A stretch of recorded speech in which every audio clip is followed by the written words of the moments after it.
Shalom teman-teman, apa kabarnya?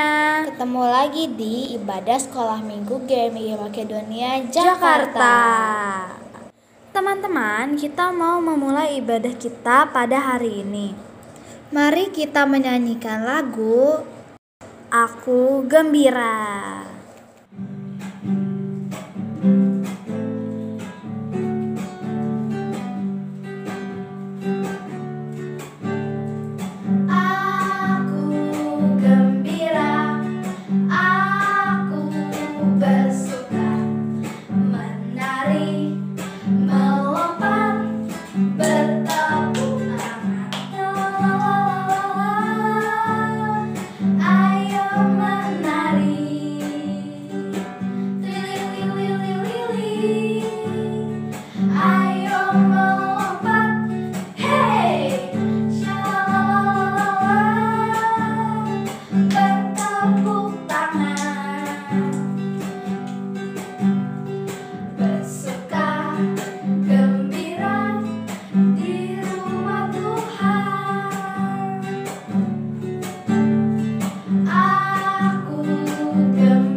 Teman-teman, sebelum kita memulai ibadah kita pada hari Minggu ini, mari kita berdoa.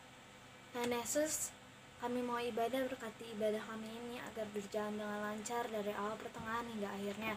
Terima kasih Tuhan Yesus, amin. Teman-teman, Tuhan Yesus kita itu baik ya? Iya dong, aku jadi keinget satu lagu nih. Lagunya God is so good.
Teman-teman, ini kan bulan Desember, yang artinya kita akan merayakan Natal.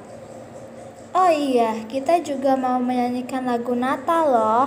Judulnya Jingle Bells.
Kalian udah dapat hadiah Natal belum?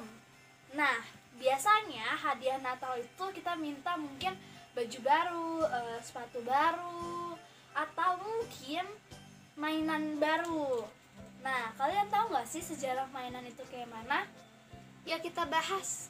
Mainan adalah benda yang digunakan untuk bermain dan paling banyak dihubungkan dengan anak-anak dan hewan peliharaan. Sebenarnya benda apapun bisa digunakan oleh anak-anak. Misalnya, sendok yang dimainkan menjadi pesawat terbang. Ada juga beberapa mainan yang diproduksi hanya untuk kebutuhan koleksi dan untuk pajangan saja. Sejak zaman prasejarah, mainan sudah ditemukan. Mainan dan permainan secara umum sangat penting untuk kebutuhan pembelajaran mengenai dunia sekeliling kita. Pada dasarnya, anak-anak menggunakan apapun yang mereka temukan sebagai mainan. Baik itu buah cemara, batu, maupun makanan. Beberapa mainan kuno yang digali dari situs kebudayaan kuno seperti kereta kuda mainan, peluit berbentuk burung, mainan monyet, diperkirakan sudah ada antara tahun 3000 sampai 1500 sebelum Masehi di lembah Indus. Awalnya, mainan banyak dibuat menggunakan material seperti batu, kayu, dan tanah liat. Berkembangnya teknologi dan kebudayaan juga berpengaruh kepada jenis mainan. Jika mainan zaman kuno dibuat dari bahan-bahan alami oleh para orang tua maupun anak-anak sendiri, maka mainan modern sudah terbuat dari plastik, kain, dan bahan sintetis, serta dibuat secara massal dan dijual di toko-toko. Mainan paling umum dan tertua adalah boneka. Pada awal abad 19, boneka yang dapat berkata "Mama" diproduksi. Saat ini tersedia boneka yang dapat mengenali benda, suara pemilik, dan memilih mengucapkan kalimat yang sudah diprogram untuk menanggapi. Berikut adalah contoh mainan yang banyak dimainkan pada zaman ini.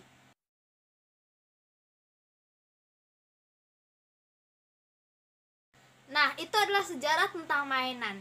Ternyata mainan sudah ada dan sudah ditemukan berabad-abad sebelum Masehi loh. Sampai sini dulu kamu perlu tahu hari ini.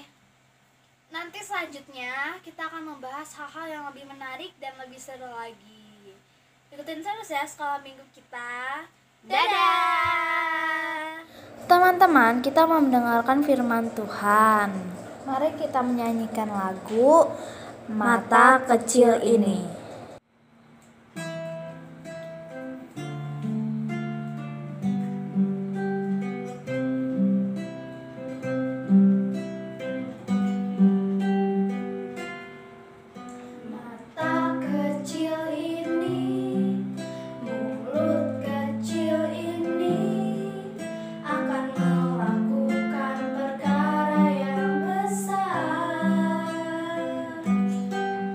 Tangan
Sebelum kita mendengarkan cerita firman Tuhan hari ini, mari kita berdoa. Semuanya lipat tangan, tutup matanya, kita berdoa. Tuhan Yesus yang baik, terima kasih karena Engkau sudah menyertai kami sampai pada saat ini. Dan saat ini Tuhan, kami mau mendengarkan cerita firman-Mu. Sebelumnya Bapa, pimpin kami dengan Roh Kudus-Mu, agar kami yang terbatas ini, kami dapat mengerti kebenaran firman-Mu. Dalam nama Tuhan Yesus kami berdoa, amin. Tema firman Tuhan kita hari ini adalah Aku memuliakan Tuhan. Dengan firman Tuhan yang terambil dari Lukas 2 ayat 1 sampai 20 yang berjudul Kelahiran Yesus dan Gembala-gembala. Pada suatu waktu, Kaisar Agustus memberikan pengumuman yang menyuruh mendaftarkan semua orang di seluruh dunia. Maka pergilah semua orang mendaftarkan dirinya masing-masing di kotanya sendiri. Demikian juga Bapak Yusuf bersama-sama dengan Ibu Maria. Mereka pergi dari kota Nazaret ke kota Daud yang bernama Betlehem, karena Bapak Yusuf adalah keturunan Daud. Ketika mereka tiba di kota Betlehem, mereka mencari tempat untuk menginap.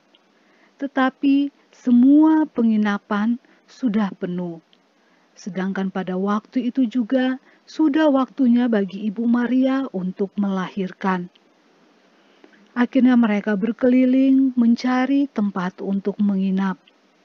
Sampai mereka menemukan suatu tempat untuk mereka beristirahat. Tapi tempat itu bukanlah suatu tempat penginapan yang bagus atau yang mewah, tetapi tempat itu adalah sebuah kandang binatang. Tak lama kemudian, Ibu Maria melahirkan seorang anak laki-laki. Bayi itu dinamai Yesus, Sang Juru Selamat, Allah yang telah menjadi manusia.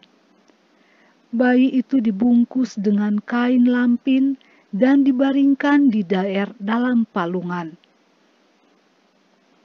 Tidak jauh dari tempat itu, di suatu daerah, ada gembala-gembala yang sedang menjaga kawanan ternak mereka pada waktu malam. Tiba-tiba, berdirilah seorang malaikat Tuhan di dekat mereka, dan kemuliaan Tuhan meliputi mereka. Dan gembala-gembala itu sangat ketakutan. Tetapi malaikat itu berkata, "Jangan takut, sebab sesungguhnya Aku memberitakan kepadamu kesukaan besar untuk seluruh bangsa. Hari ini telah lahir Juru Selamat, yaitu Kristus Tuhan, di kota Daud. Dan inilah tandanya bagimu, kamu akan menjumpai seorang bayi dibungkus dengan lampin dan terbaring di dalam palungan." Dan tiba-tiba tampaklah bersama-sama dengan malaikat itu sejumlah besar bala tentara sorga yang memuji Allah. Katanya, "Kemuliaan bagi Allah di tempat yang maha tinggi, dan damai sejahtera di bumi di antara manusia yang berkenan kepadanya." Setelah malaikat-malaikat itu meninggalkan mereka dan kembali ke sorga, gembala-gembala itu berkata seorang kepada yang lain, "Marilah kita pergi ke Betlehem untuk melihat apa yang terjadi di sana, seperti yang diberitahukan Tuhan kepada kita." Lalu mereka cepat-cepat berangkat untuk menjumpai bayi Yesus. Lalu para gembala itu tiba di tempat di mana Bapak Yusuf, Ibu Maria, dan bayi Yesus berada. Para gembala itu melihat bayi Yesus seperti yang dikatakan oleh para malaikat sorga, yaitu terbungkus dengan kain lampin dan terbaring di atas palungan. Para gembala itu menceritakan apa yang diberitahukan para malaikat kepada mereka. Ibu Maria pun merasa heran. Kemudian para gembala menyembah bayi Yesus. Ibu Maria menyimpan semua kejadian itu di dalam hatinya dan merenungkannya. Akhirnya, para gembala itu pulang dengan hati yang gembira dan sambil memuji-muji Allah. Nah, adik-adik, demikianlah cerita kita pada hari ini. Bagaimana para gembala itu sangat bersuka cita. Mereka terus memuji-muji Allah karena melihat bayi Yesus yang telah lahir, seperti yang dikatakan oleh malaikat kepada mereka. Nah, adik-adik, hari ini kita ada ayat hafalan dari Lukas 2 ayat 20 yang berbunyi, "Maka kembalilah gembala-gembala itu sambil memuji dan memuliakan Allah, karena segala sesuatu yang mereka dengar dan mereka lihat, semuanya sesuai dengan apa yang telah dikatakan kepada mereka." Adik-adik, sebelum kita mengakhiri pertemuan kita hari ini, mari kita berdoa. Kembali semua lipat tangan, tutup matanya, kita satu di dalam doa. Tuhan Yesus, terima kasih untuk waktu yang Kau berikan bagi kami untuk mendengarkan firman-Mu. Tuhan Yesus, tolong kami agar kami dapat melakukan kehendak-Mu, firman-Mu di dalam hidup kami tiap-tiap waktu. Dalam nama Tuhan Yesus kami berdoa. Amin. Nah, adik-adik, sampai bertemu lagi di minggu yang akan datang. Bye-bye. Sampai ketemu minggu depan. Tuhan Yesus memberkati. Dadah.